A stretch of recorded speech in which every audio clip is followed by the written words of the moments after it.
النهارده هنجرب دانكن دونتس لأول مرة أجربه في حياتي. تعالوا نشوف تمام ولا انتي نالفة. يلا بينا.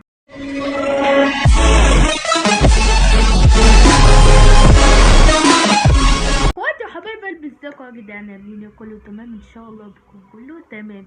وحشتوني جدا جدا جدا. انا بقالي كتير ما نزلتش فيديوهات. اصل كان في حرب كان في فلسطين، مش عارف والله، بس ايه، ندم لكل اخواتنا فلسطين واحلى مسا على كل اخواتي.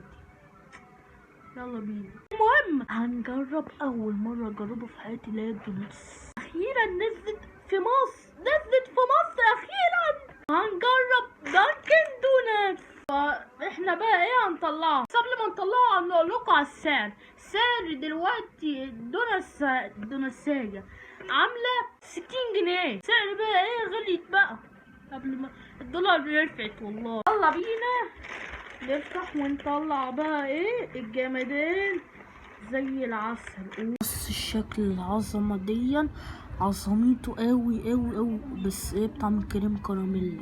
يلا بينا ندوق ونقول بسم الله. لا تنتن عشان ما استطعمتش. طعمه حلو قوي، فهي جوسي. الطعم الكريم كراميل جامدة جدا وتحفة، حلو جدا جدا جدا. ايه طعمه جامد. بس كده يكون خلصت الفيديو ده. عجبك الفيديو اوعى تنسى تعمل لايك وشير واشترك في القناة. اوعى تنسى تفعل زر الجرس عشان يوصلكوا كل فيديوهاتنا الجديدة. سلام.